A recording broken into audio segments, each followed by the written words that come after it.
Hello and welcome to my floor. What do you get when you combine Heathers, Beetlejuice, and Warm Bodies into one movie? Apparently Lisa Frankenstein. As much as possible, I'm going to try to avoid being spoilery in this video, but if you prefer to go into a movie blind and you haven't seen it yet, this is your warning, and also this is Pugsley.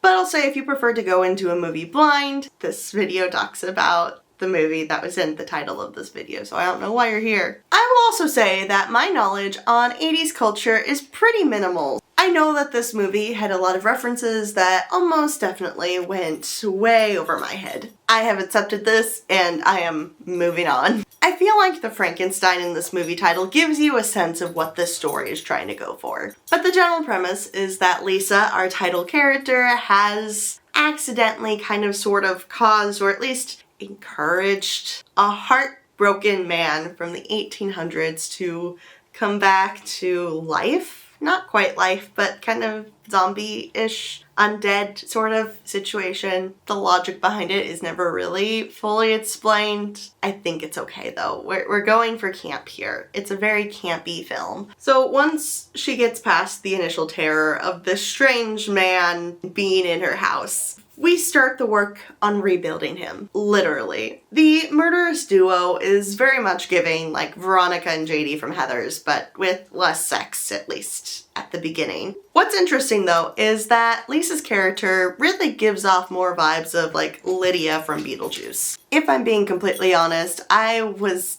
very much waiting for the I myself am strange and unusual. I think as a character though, Lisa's arc ended before Veronica's and before Lydia's. Lisa never really gets to the point of redemption that we see for both Veronica and Lydia. Like, she is involved in all of these bad things, but she never really reaches the point of being able to sort of reset her karma. And then there's the creature, which I must say was a beautiful performance from Cole Sprouse. Like, the man didn't say a word through like 99% of the film, yet there was a lot of flair with the character. I felt like his attitude, his tone, I knew what the creature was thinking and feeling without language and without any of the movements or the grunts being too exaggerated. Even in the moments when Lisa wasn't understanding him, therefore not being able to translate for the audience what the creature wanted, I could tell what the undertone was and what the creature was feeling. The creature's arc felt very Warm Bodies to me.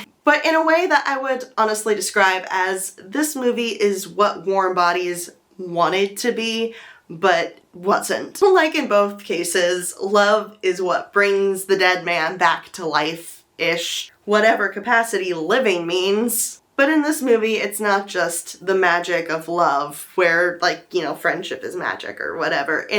So this movie is very, very campy. You really shouldn't go into it thinking like this is going to be a serious horror movie or anything, which I don't think even the previews and the advertisements suggest this is going to be camp. That said, there were definitely some points that were a little over the top for me. I loved that the creature was protective of Lisa and created this deliciously wormy fruit salad for the stepmother. But I do feel like the evil stepmother was a little too Cinderella. It was played way too over the top. Very, I don't want this kid in my house, so I'm going to get rid of her however I can, even if my methodology doesn't make sense. And I'm going to, you know, twirl my little evil mustache while I monologue about my evil plan long enough for you to foil all of my evil plans. I get that this is supposed to be kind of a cozy comedy horror sort of thing, and you don't want to get too real, you don't want to like touch into topics that are maybe a little too triggering for some people, but I feel like had the stepmother been abusive rather than this weird sort of scheming thing, it would have played off better. She was definitely a little too overly evil mustache twirly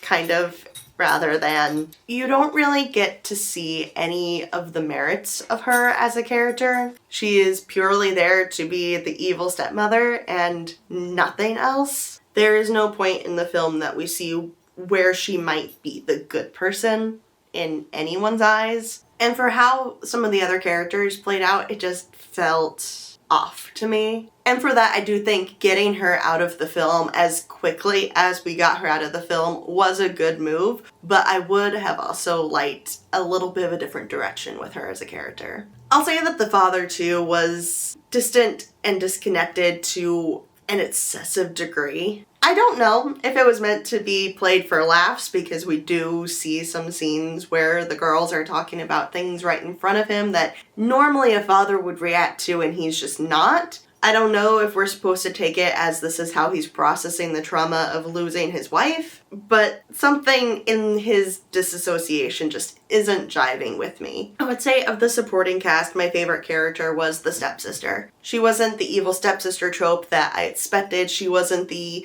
backstabbing cheerleader trope that I expected. She was actually a decent person. Like, she's not without her faults. There were definitely moments where she kind of had that gossipy cheerleader archetype about her. But it also feels like she is genuinely trying to connect with Lisa, and she is genuinely trying to be a good sister. Of the supporting family characters, she felt the most fleshed out and the most like a real, actual person. Which to me makes the parent figures even more disappointing because they're just sort of what they are. So all of this to say, if you like morally gray characters, campy comedy in the form of horror, and emo goth teens feeling emo goth feelings, I think you might have a good time with this movie. I've also learned that this movie was written by the same lady that wrote Juno and Jennifer's Body, and honestly, I can see it. The vibes are very much there. Those threads of vibes are there.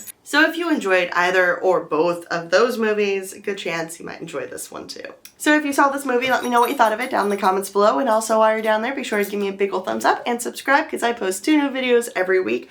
Whatever it is I'm doing on Wednesdays, it's Whatever Wednesday, and piercings every Friday. I hope you have a lovely day, and I will see you next time. Bye-bye! You're adorable. You're adorable!